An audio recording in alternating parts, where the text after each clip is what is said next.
So welcome, Kyle. Thank you very much for having me. It's a pleasure to be here. Oh, and my pleasure to have you.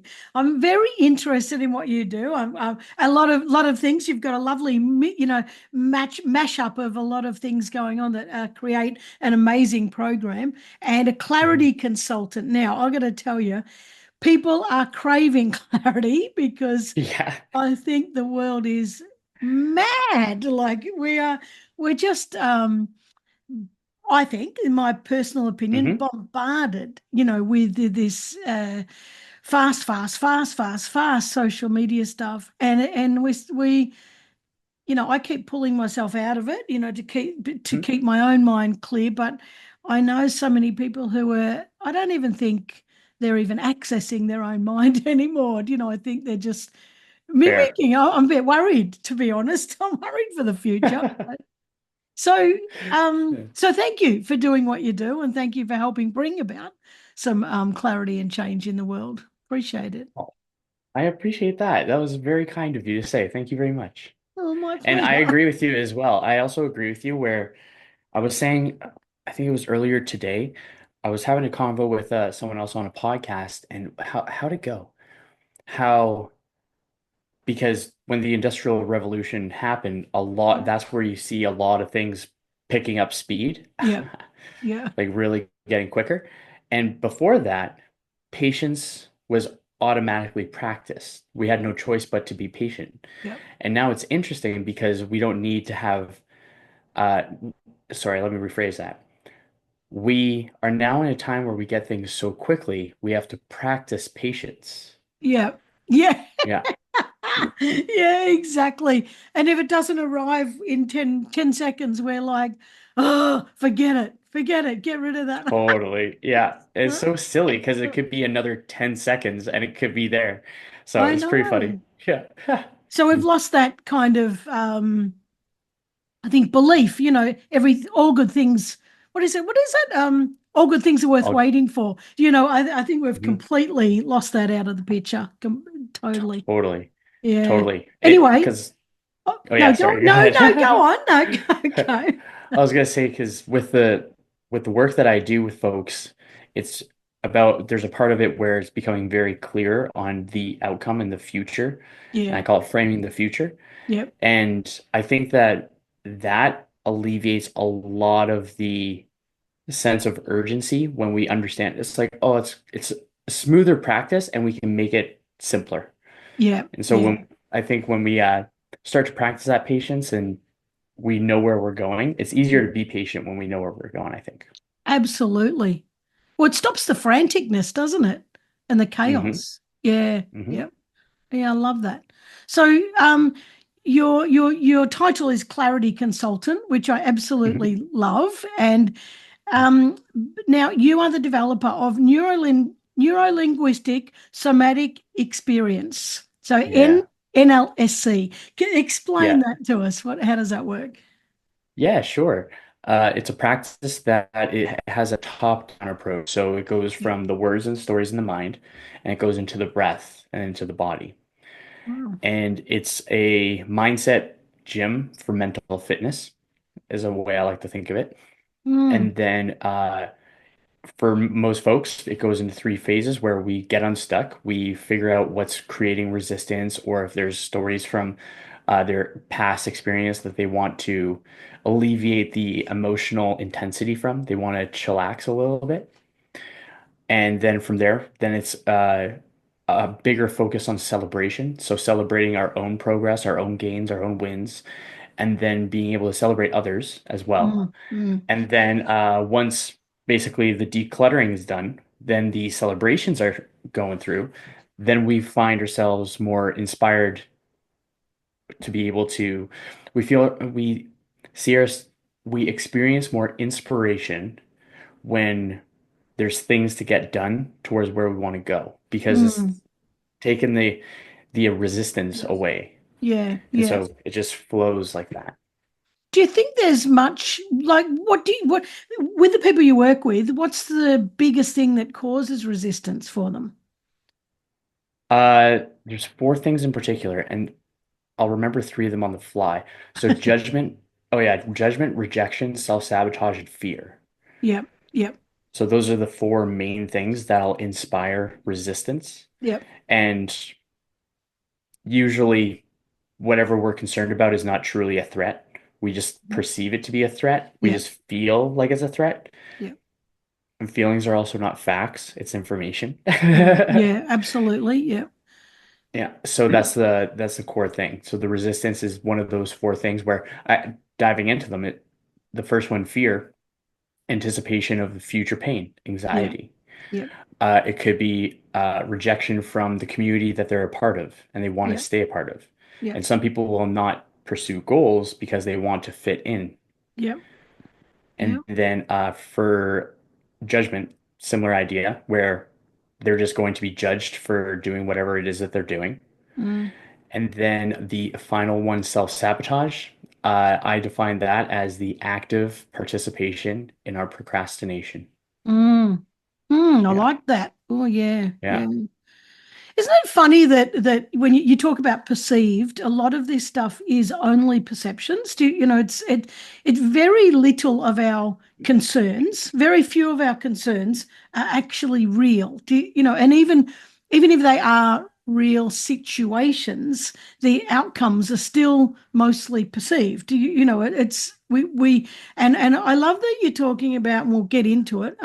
Victim mindset, and your mission is to defeat victim mindset. I often say to people, you're not a victim of circumstance, you're a master of your own destiny. And it's I absolutely understand that there are victims of tragedies, victims of Mhm. violence, Yep. victims of incidents or events, that Hmm. type of thing. But Hmm.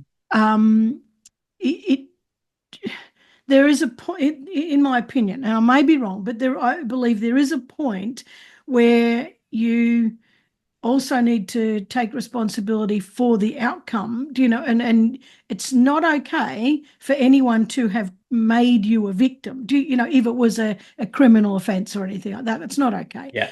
But at some point, if we sit there, we can't sit there. Like that just destroys our soul. It's like that saying, if I drink poison, I hope they die, because I'm drinking Yeah, poison. totally. It doesn't work. So um, I've kind of jumped ahead because I wanted to ask you that in a minute, but now we're talking about it. Why are you so hell bent on getting rid of this victim mindset in people? Like what damage do you think it's doing, and what's your core driver with all this?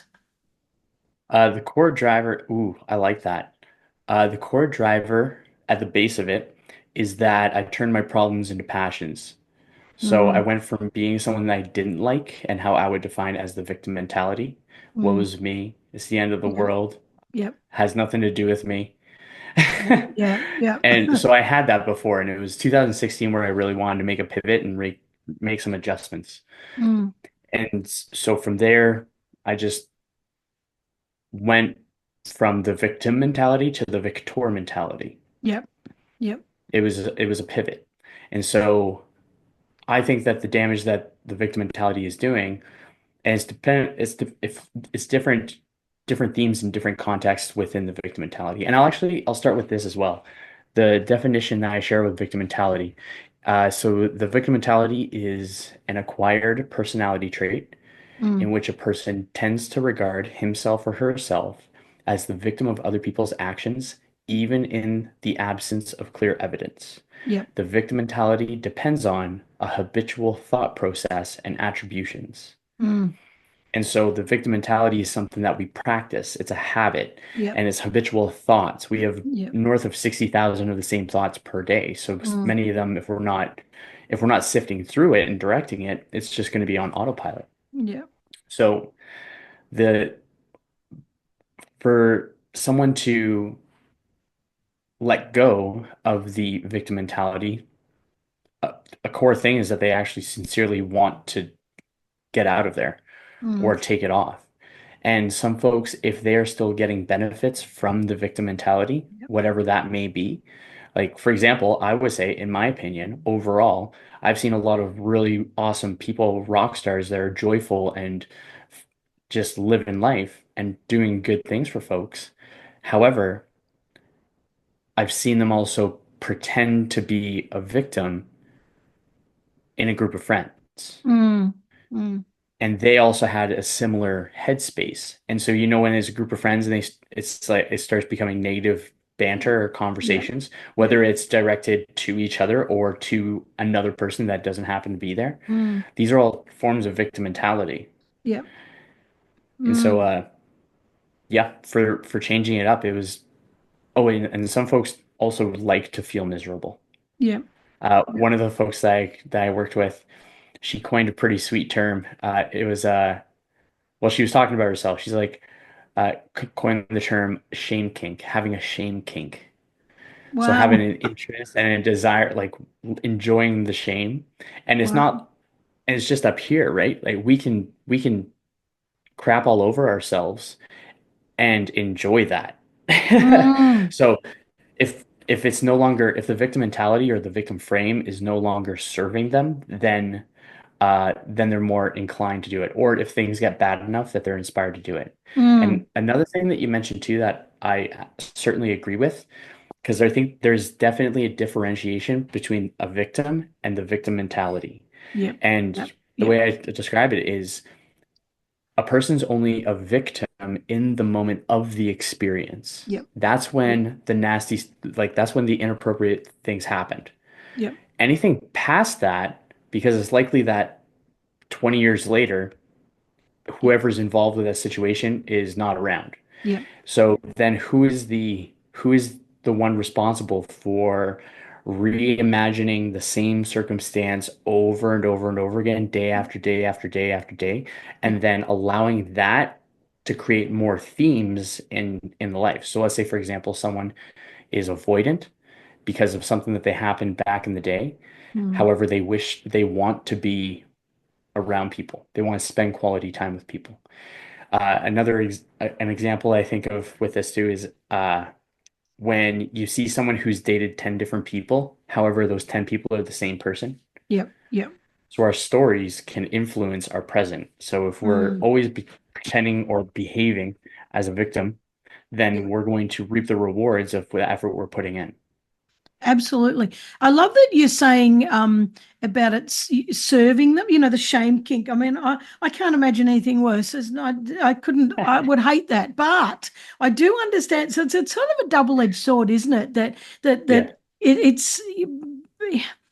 It's serving her in some way. I mean, people only perpetuate these states because it's serving them, and it's kind of like, but it's serving them to them, but it's driving other people mad, generally speaking. Well, it can. Yeah. unless you're a rescuer and you absolutely bloody love it, Yeah. run into their aid every 5 minutes and then becoming the bad guy. But it's not Yeah. not it's I we talk about, I've talked about this a lot with my leadership group and talking about why people do what they do, and it serves them, and well, at least they perceive it as a serving, and it's Hmm. they're perceiving that they're gaining benefits from it, so they will sit in this space. But I agree with you that once you free yourself to a victor or to the creator, you don't it's you never want to go back there. Saying that, I Hmm. am going to give one caveat though, is that because we're human beings, we all drop back into that cycle. And Totally. I like to say that it's not about whether we do or not. It's how long we stay there. It's Yep. whether we.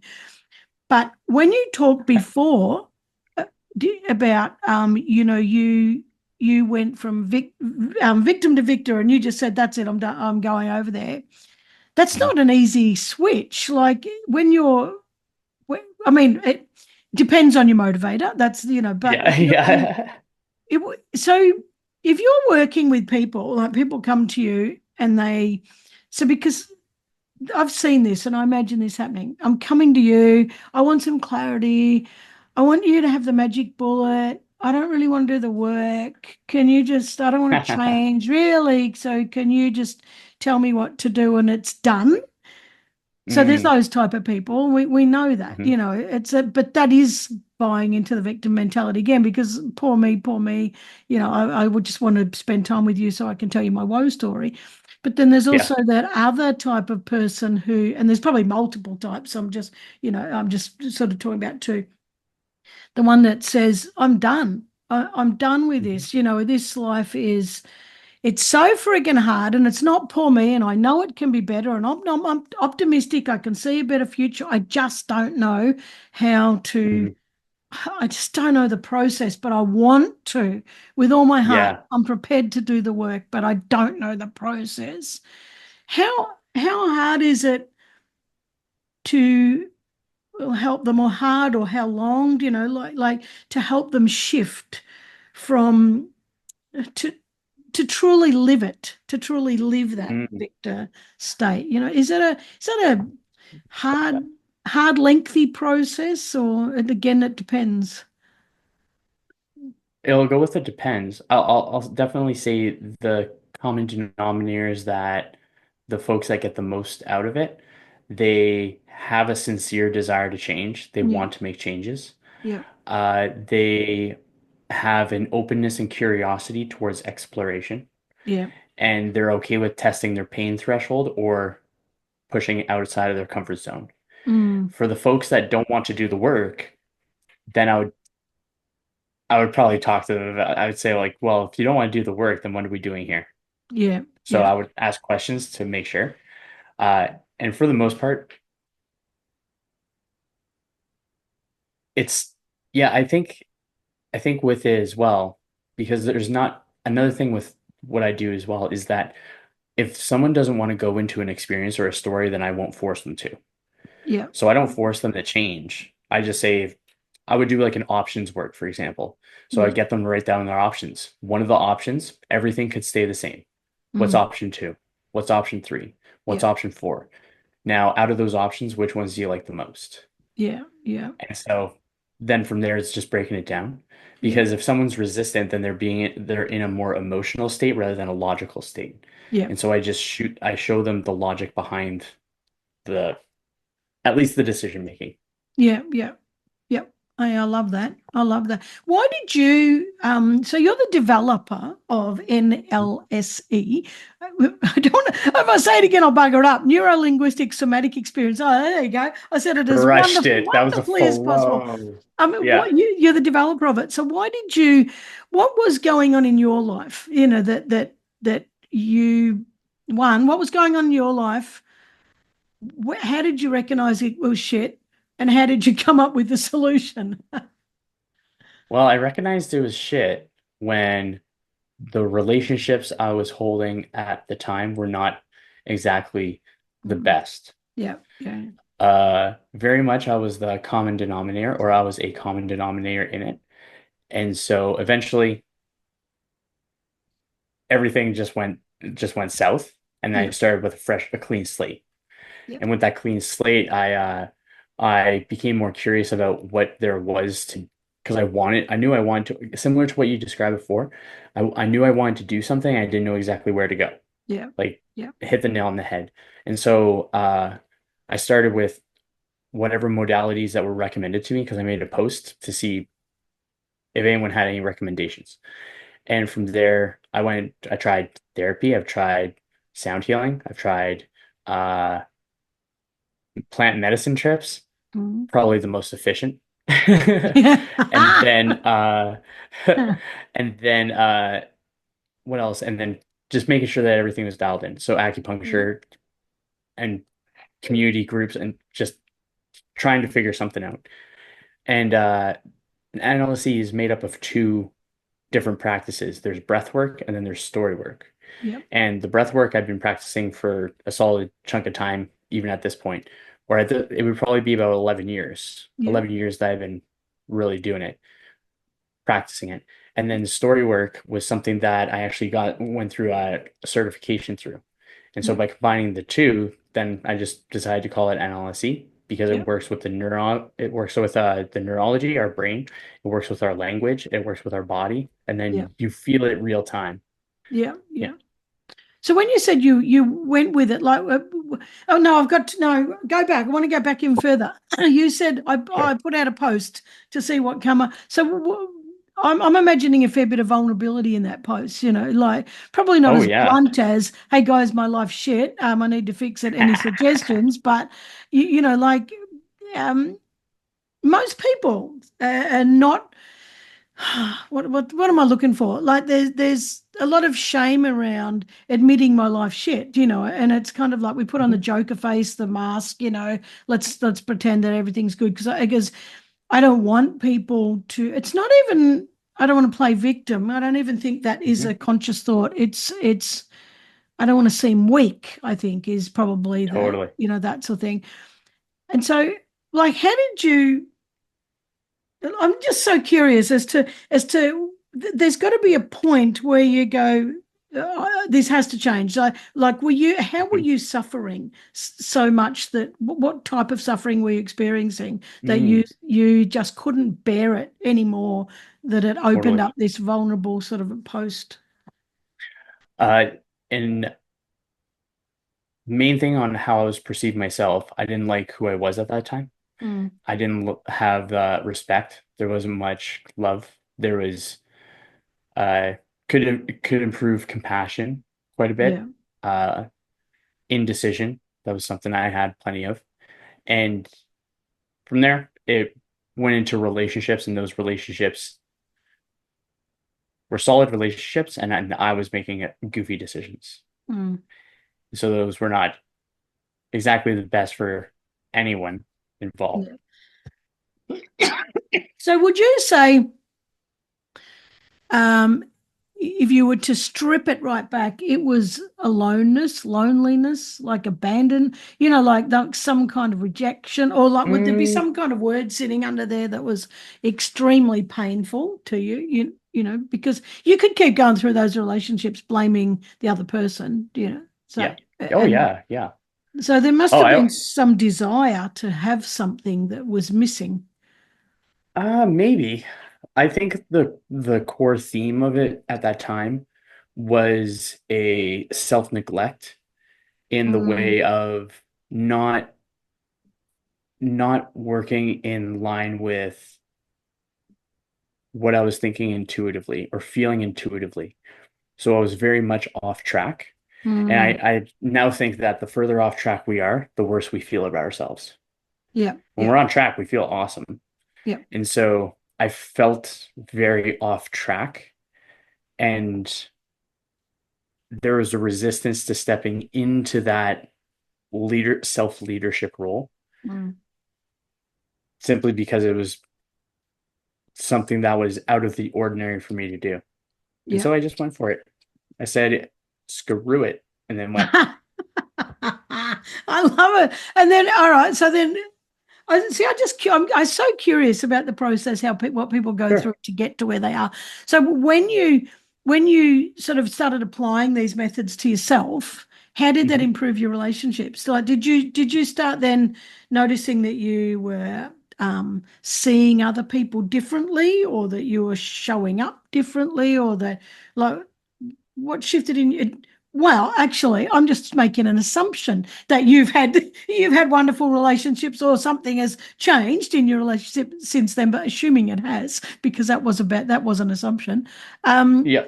or you may even be now, "No, I don't even want one. I love myself too much. I'm not even interested. Happy with my own company. Thanks very much." But have you noticed, like, what sort of shift did you notice in yourself that you were happy with and that you could see as something to persist with? The thing would be that, you know what? Thing that immediately popped into mind was that I was keeping my promises more often. Mm. Well, that's nice. And so from there, because this is an interesting thing. Well, yeah, because I found that, and you see it for like many dudes, where there may be a focus with love in the world of mental health, Mm. and that's solid. I think with fellas specifically, it's more lucrative and efficient to focus on respect. Mm. And as a side effect of respect, then there's admiration, appreciation, and then we'll often receive support. Yeah. And Yeah. so that was something I was playing around with during in the last chunk of time that I've been reflecting on this. And when I started having a better relationship with myself, then I showed up as me in Mm, other relationships, yeah, yeah, not the stories I had previously. yeah. And I've seen it in my world perpetuate. So it's compound effect. It's Mm, just been more and more and more and more. So it's been interesting seeing that because I mm, pay attention to see any differences, to yeah, see how things flow, yeah. and it's pretty cool. I love that. I love it. I love there's so many things in that little one piece that you said. Showing up as yourself. Like I think we're so scared to do that, but it's I keep saying to people, just show up as you, and people don't like it too bad. Like you've got to love you. Like you got to like you. And if you Mhm. like you, you show up better. You absolutely show up better. Even if some people are repelled by you, that's fine. Like we're Totally. not everyone's cup of tea. And to some people we're champagne, whatever. But Yeah, yeah. it's that kind of thing. But you also talked about the compound effect. Now, I just had David Roden on the podcast, and he lost 400. He was 400 pounds, and he lost 200 pounds over 3 years. And he talked about that Cool. the book, The Compound Effect, by Yeah, I think it was Darren Hardy. I think the name was, and yeah. I think that's who it said. And I love that you're talking about it as well because we've got I don't know where this has come from. I don't know whether it's come from school or whether it's come from stupid TikTok stuff or I don't know. But this whole thing, I've got to complete the whole package, and I have to change everything in this ginormous step that is absolutely unachievable. And I'm going to fail anyway, so I'm not going to do it. And besides, I can't see how I'm going to get from A to B. And people are like, yeah, but I did it. You can do it. That sort of thing. And then it's Hmm. false, setting false expectations. But when you're talking about the compound effect, this talking about just one little tiny step at a time, one little success at a time, and then that builds on the next, and that builds on the next, and yeah, I love that stuff. That is the tiny steps are the most underrated little thing in the world. I think they're Totally. the most special little thing in the world. But yeah, I I love all that. totally agree with that. I totally agree with that. Yeah. I like thinking of and this because it's been a perception shift for me recent or not recently over this time where it was changing the story from that want to have it now sooner Mm, to actually setting goals that are I start with 10 years. If it's a big mm. goal, I'll start with 10 years and I'll work backwards. Yeah. Yeah. So having that has been easier. And personally, I think about this too, because there's no matter what the same energy is going to be exerted to do the thing. Yeah. If we have a short duration of time, then we're going to have a lot of effort. Yeah. Oftentimes it sucks and it's going to be done sooner. And then there's all those other parts, which I think I used to do that. Now it's much more of a taking the same amount of energy and effort and spreading it over a longer duration of time. Mm. Because then we get to chill. We don't need to think Yeah. about the pressure of accomplishing a goal in a short period of time. I Mm. also think that having deadlines is also important. Mm. So I think that's important. I think, okay, I want to change something here. I think that having having having reasonable expectations, and by reasonable, it's like thinking like challenging yourself as well and setting a goal that could seem impossible frames the goals as easier to get along the way. Mm. Yeah. Because it's not just the thing that we want. I believe that when we pay more attention to what we're doing, then we feel really good about the efforts and the practices that we're doing. It's getting us somewhere. Oh, I agree. I love I used to always be one of the destination people, but now I'm not. I'm a journey Hmm. person. It's like, oh, there's so much power in the journey, and every little feel of the journey, every little smell, every little taste, every like savoring those moments is like heaven. I love that you talked before about the why have I gone blank? The common denominator. I talk Mm. about that so often. It is, I always say, who's the common denominator? And people stop dead in their tracks and they're like, oh, fuck, it's me. And I'm like, Yeah, yeah, well, ha, well, there you go. You're blaming everybody else, but hmm, it's always you showing up in that little yeah. spot. But I love it. Weird, hey? Yeah. If we, but Interesting.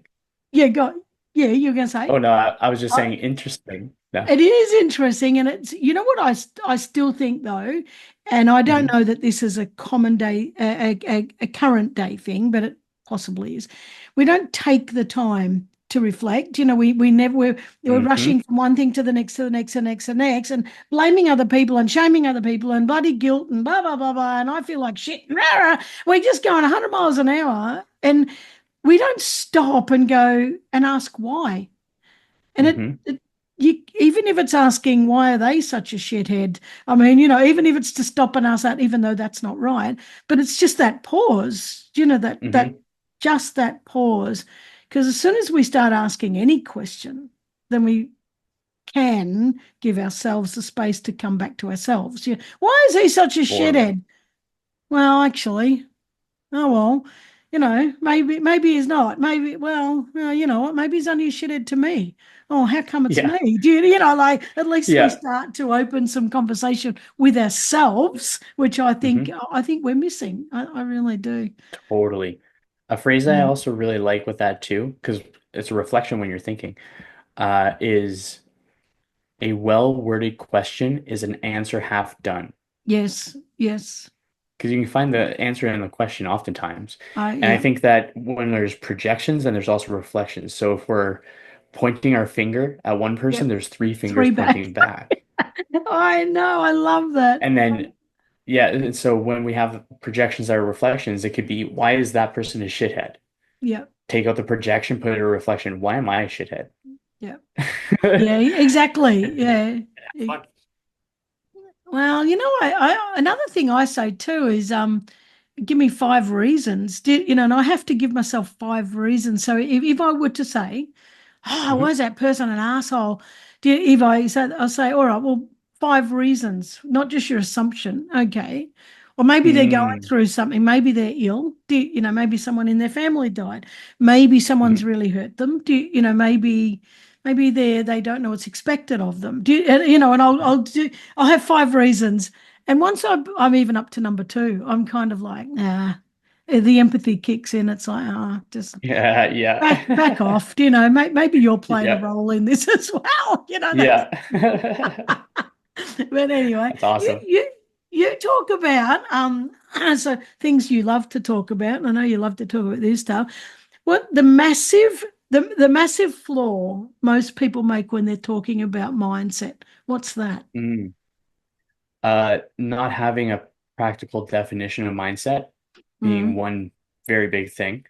And so with that, I define mindset as the stories we tell ourselves about ourselves or our mm, opinion of ourselves. mm. And I think it's important to have a definition because then we can reference our behavior. We can compare Yeah. the definition to what we're doing. So what that also does is that since we have an idea of what a higher than mindset and a lesser than mindset is, we can work to improve or adjust to fit our own Mm, personal temperature, our Goldilocks zone. yeah. And Yeah. so that would be the thing that that folks they understand that it's mindset is important. However, if you ask, "Oh, what are you doing to improve your mindset?" They're going to say something, "Oh, well, not really much. I just know that I'm improving it." Yeah. Well, I thought about doing this thing, but I haven't quite done it yet. Mm, Or uh, I'm just trying to find myself. And I also think that it's not about finding oneself, it's about exploring oneself. yeah. Yeah. It's pulling that Yeah. real Yeah. solid person out. And so when we have mindset, then and that's and it's influenced by the stories and opinions that we tell ourselves about ourselves, then we can do the things to change our opinion of ourselves. Mm, I love that. And you know what? Mindset does get thrown around a lot, doesn't it? In with Hmm. it without Yep. much definition. And and when you're talking about, before about perceptions, well, like, given we all have different stories and we all have different experiences, we're all going to attach our own interpretation and perception to it, Hmm. and turn it into what will best serve us. Like this, as human beings, we're very efficient, really, aren't we? We're very good. Yeah, yeah. We're super complicated and idiots, to be honest. We're the most stupid species overall, but we're very good at finding efficiencies that get things fast and easy, but it's Hmm. not necessarily very. We're not very. They're actually inefficiencies. Anyway, Yeah. now the other thing you talk about is I love this because I'm just abracadabra, magic, and spells. Oh, yeah. What does that have to do with it? Well, let's start with the definition of a spell. Right. Uh, and a spell is a word or collection of words stringed together of great influence. Yeah. And so we put characters together and we spell them out. And we Mm, have spell books, paper and pens. Uh, and when we were looking at the word abracadabra, it's a magical word. mm. When I say abracadabra, what do you think of? Magic, of course. Pulling a rabbit out of the hat. Awesome. Exactly. And so abracadabra, and some people have listed Steve Miller Band. That's when I Yep. got it. Yep. A Pokemon. There's a Pokemon that I got. So I've gotten a variety of things. Abracadabra is from a 3,000-year-old language. It's Aramaic. And translated from Aramaic to English, Yep. it's with my words I create. Wow. So when we have uh, the words that we say that create and we spell them together, they are of great influence on how we perceive reality. Yep. Yep. And Ooh. so words are the original magic. It is the way that we can communicate and we can also come up with ideas and refine things. Yeah, I love it. Yeah. You're really into etymology. You're really into finding out the back end of words. Me too. Yeah. Me Yeah. too. Yeah. Game recognizes game. I love it. I love looking up suffixes and prefixes and, Hmm. thinking of other words. Well, where does that come from? What? Oh, Hmm. that's interesting. That word and that word. And I love that. Love that. And an interesting one that I heard the other day, or I was chatting with a friend of mine, and it was inspire, the word inspire. Yeah. And I Yeah. believe in Latin it was Yeah. inspiritus, and translated to English it's in spirit with, or with Yeah. spirit. I've So heard when that we're before. inspired, yeah, when we're Yeah. inspired, we're in spirit, we're working in spirit, we're working with spirit. I'd forgotten that. Yeah, I had heard that many years ago, and I had completely forgotten. I'm so glad you brought that up. I love that. cool. I Yeah. love that. Yeah, because I always think inspire comes from within and motivated is a push from without outside that is kind of like, fuck off, stop pushing me. Oh, Stop yeah, trying to motivate me to do something I'm not inspired to do. I love it. totally. In spirit with, oh, there you go, guys. That's a good one. I love that. When you do you believe in this is just I'm going magical now. Sure. Do you believe in the power of, like, I know you just said you do, but like the word love, because I Mhm. believe every letter has got, its own power. I really do believe that. Fair. And when it's put into uh, groups, into formulas, I Hmm. think words are like formulas of energy. Totally. Some people are going to think I'm absolute nutcase, but that's okay. I love being woo. Yeah. I've been woo woo and stick it up your ass if you don't like it. Anyway, keep Yeah, listening. You might learn something. But this yeah. that I really do believe, like, and then you put them into a group and it creates like a formula, that ends Hmm. up with its own power. Because if you think about the word love and the word hate, Hmm. it's I don't think anyone can argue that they have got two very, very different energies. Do you know, even when you say the word, do you know, like Oh when yeah, you write the word, it actually moves energy within you. You know, when it you does. say or yeah, write those words. And I think there's so much power in words and in letters. And well, anyway, brings me to anyway, I went off track, but it No, actually brings me it's to the cool. I'm bit digging it. the bit you talked about before, but language being everything. You know, so if we come back Hmm. to that, like that part of what you're doing is talking about programming the language, but not Yep. programming as in manipulating, but you know, doing it in a way that's Oh, let's do it, it- let's do it yeah. properly and with love and with compassion and you know, in a way that's good for people. Hmm. Eh, a programming language. So if you think about it, you talk about I'm trying to get my words right, but you're talking about, you know, what we say to ourselves actually influences who we become and how we see ourselves and how we think about ourselves. Totally. So I think there's so much importance in that. And I love that you're doing it because I talk a lot about narrative. Our narrative is what makes us, you know, and we can have our needs and our feelings and our beliefs and our values, and we can have Hmm. all that kind of stuff. But at the end of the day, that one little piece of narrative is the killer. You know, it's the Yeah, one that's going to it push can. that way or that way. And so if I'm right, and if there is all that energy in words, and you're creating this program, or you have created this program where you put this beautiful combination of words together, help people to do that, you know, so that their Hmm. narrative is, I'll say, inspired. You know, it's in the Hmm. flow and it's Hmm. authentic to them. Hmm. How can you go wrong? Like, Totally. yeah, that's And special. another thing that I think of too, 'cause with words, and words do have a feeling, and it can vary depending on the meaning that we have with the word. Yep, yep. And it definitely does have feels that go into the body that you were like, ooh, yeah. There's I forget. There's cacophonies, which are harsh sounding words, and then there's I think it's a homonym because it does sound Mm, like a nice sounding word. mm, And even with the way it's said, you can tell that there's an like a for a majority of words, there's not very many pretty sounding horrible words. mm. There's not Yeah, very yeah, many yeah, aggressive sounding happy words. yeah. And so overall, the way I look at words, I see them as the ethereal macronutrients of the mind.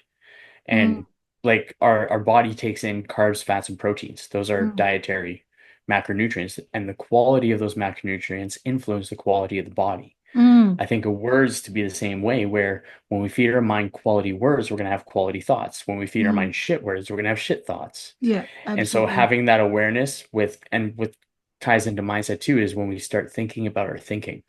And when we think Mm, about our thinking, then we actually have more accuracy behind our mm, own internal dialogue and stories. mm. I love that. Do you know what? I'm just thinking about your thinking about my thinking about your thinking. Anyway, Nice. all that Yeah. shit, you know. Yeah.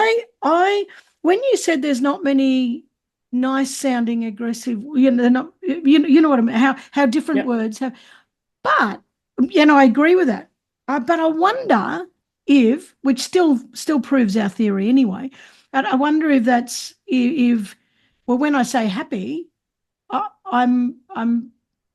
I've learned that it means a certain thing. Therefore, I've attached certain feelings to it, you know, because you don't go, oh, I'm happy. You know, Yeah. Yeah. Yeah. like, Yeah. because we know that happy has but I don't know, I might be going off track, but No, I love it. it Yeah. is so it's so interesting. And I'm interested in, there was something else you said. Oh no, you reminded me that to tell you that I believe our mouth is our I don't know what the word I'm looking for, the key part of us, because Ooh, when okay. you talk about what goes in food, you know, it's our mouth. Our mouth is what's taking in the food. You know, we choose to put it in our mouth, Yep. or we don't choose to put it in our mouth, and it can be Yeah. nutritious or not nutritious, but that goes in our mouth. And then so that's powerful for our body. And I also believe that if you are physically well, you'll be meant it influences your mental stability as well. Do you? It's true. Because if we It is feel true. good, but Yeah. so that's what's going in, but what's coming out is exactly as profound, because whatever comes out determines our outcome. So what goes in determines our outcome, what goes out determines our outcome. And I think we underestimate this little thing here. This Yeah, yeah. tiny little gob that's stuck to the front of our faces. You know, Yeah. there's Totally. so much power in it. We can Hmm. so much good, so much harm through that one It's little true. orifice. Yeah, yeah. It's true. It's true. I Yeah. To know. do great things and horrible things. Yeah. Yeah, exactly. And it's the only part of our body that's so powerful. It is so Hmm. powerful. It really can change our lives. But anyway, And go on. crazy thing just to add to that, from a physical standpoint, the tongue is also the strongest muscle on the body. It actually is, isn't it? Yeah, Wow. I believe so, unless I'm inaccurate, but the last I checked, yeah. I think it is. Yeah, I think I've read that. I think the strongest bone. No, no, now we're just talking shit. Now we don't know. But I was going to say, I think the Yeah. strongest bone is in our foot, but maybe I'm confusing that. All right, so this is Yeah. not a biology lesson, guys. Yeah, We might yeah. complete, be completely feeding Yeah. people shit. I do Yeah. think you're right about the tongue The being the tongue. Yeah, fair. yeah. I absolutely do. Yeah. Oh, Don't use this for your essays. Yeah. yeah. No, exactly. Where did you get that information? People won't be Yeah. saying chat GPT. They'll be saying get off the bench, and the professor will be Yeah, going, yeah, yeah. yeah, I don't think so. Yeah, Back to exactly. the drawing board. Yeah. Oh my Nice. God. So I'm loving this. I'm gonna wrap it up in a minute. But Cool. how do you how uh when you're working with someone and they've got negative language, yeah, but it's life Mm, shit, but every time I've tried this, and it doesn't work. And yeah, but it's my mum's fault because when I was a kid, she didn't protect me. But because I've heard all this stuff. mhm. What So for people listening, I'm thinking, Mhm. without coming to you, but certainly people can come to you, and I would love to think that people could do that. But just as a little trial, as a little sort of an inspirer to get people considering that this is possible, considering this actually does work, what would be a good uh, starting point that they can have a little practice with, to start? Totally. Yeah. The thing that is the easiest to implement, like you can recognize it today, is having an awareness around soft talk and solid talk. Mm. And so soft talk is ambiguous, uncertain language. Solid talk is clear, certain language. Yep. So an example of soft talk with a couple soft talk words, I might be able to make it to the party for 5 p.m. I could make it to the party for 5 p.m. I'm possibly making it to the party for 5 p.m. I kind of want to make it at the party for 5 p.m. Those are all ambiguous. You can ask a Mm. question, are you or are you not going to the party? Yep. And if you can follow up a statement with a question, it's not said solid enough. Mm. Yeah. So Ah, how yeah. we Good. how we change it from soft talk to solid talk, we take out the soft talk word and that's it. So it's I'm going to go to the party for 5 p.m. or I'm not going to the party for 5 p.m. or I'm undecided, I'll let you know. Mm. And so that way, both internally and externally, we're communicating exactly what we have as our intentions. Mm. And I believe when folks will recognize that, it's microdosing decision making Mm. because we have to it puts us in a spot where it's not ambiguous. It's making a clear decision to yes or no, Mm. and then or undecided. And so that Mm. way, when people see it, they'll see it. If they do it, they recognize it in their texts when they're writing something out. They'll recognize it when they're talking to someone, and they'll recognize it around them because a lot of Mm. people are talking softly. They're Mm. talking with unclear communication, Yep. and so the easier or the more often we can set that up, the smoother the Mm. rest becomes. There's two things I love that, and there's two things I see is that one, we do the ambiguous talk because the fear of rejection. It's just that, Yep. we just keep that sort of keeping the good books, blah blah blah. But in actual fact, what we're doing is pissing people off, because you're not Yeah. you're not Yeah. giving them an answer, and it's kind of like, Yes. just coming or not. And so you're putting all this mental strain on somebody else. I don't know if I'm counting them in. I don't know if we're going to come. I don't know. They don't really know. They're annoying me. Now that other Hmm. person's reticular activating system is looking for shit they don't like about you because you're an Totally. ambiguous little shithead. This sort of stuff. But then we're also putting pressure on ourselves because now we've Hmm. still got to make a decision, and this thing's sitting at the back of our minds pissing Hmm. us off all day. Oh God, I've still got to Yep. tell them about that party. Oh, I don't know. I don't know. But if we just say to them, I can't come, I don't look, I can't come. I'm not feeling it. I'm just not going to Hmm. come. Then Totally. it's done, done, and And at we can least say you're it nicely. exactly. Because I Yeah, think that's what many folks will have too, is that they'll use soft talk because they don't want to hurt someone else's yeah, feelings. yeah. And like you said, it could be doing more damage than less. Mm, I think it does. And I I, think it would be less on the emotional part and more on a reputation part. mm, Because then you yeah, think of it as like, oh, how dependable is Kyle? How dependable is Karen? Like, yeah, then it's like you can see that. It's like, no, they talk pretty solidly. yeah. They're good. Yeah, they say what they think. They say what they mean. They say what they mean. Yeah, I know. And I don't like hurting people either. But at the same time, I Totally. don't like things undone or unsaid or up in the air. I hate that stuff. It's like, I Hmm. agree. I love that actually, but I've never ever thought of it in soft talk, solid talk. I just get pissed off when people won't say yes or no, and I get pissed off if I've got to make a decision. It's like just make it, just go, just do one or the other. But I love that Yeah. soft talk, solid talk. Yeah, I love that. Hmm. And I do love that you're saying too that if you start noticing it within yourself, you will start noticing it within others. And Absolutely. what I like about that is that it also gives you a secondary option to then call it out in others, which also Hmm. reinforces your behavior. So yeah, it's Hmm. kind of like, you're being a bit soft on that. Yes Yeah, or yeah. no. Give me a yes or no because, and maybe it would cause a ripple effect. Like that would be lovely, Hmm. that sort of thing. Anyway, I have absolutely loved this. Thank you, Cole. It's been wonderful. Where can people find you? You can find me on my website, www.clarityconsultant.ca. And then for social medias, Dapper Dude Kyle anywhere. So DAPPERDUDEKYLE. Yeah. And if you want to have a conversation, Instagram is my fastest response time. It's my worst. So that's good. At least you Nice. know. So, clarityconsultant.ca.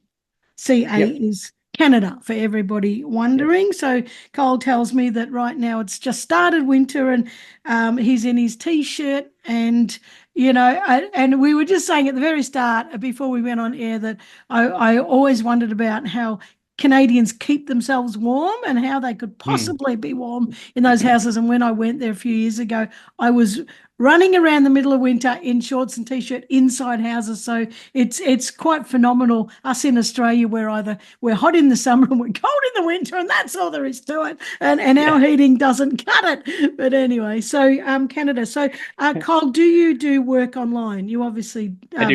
Yep. clients online. Yeah. Okay, Yep. fantastic. Well, if that interests you, because I think that is a fantastic opportunity to get some clarity, because I think we're all the current state of affairs is pushing us all Hmm. into chaotic thinking. So if you would like to work with Cole, that would be fantastic. Cole, thank you so much for joining me. I've loved this conversation. I love all this mental Yeah, it talk, was all good. these words talk, and absolutely love it. So thank you very much for joining me. Thank you for having me. I had a lot of fun. I Yeah, enjoyed it. me too. Thank you so much. See ya. See you. Ta-da.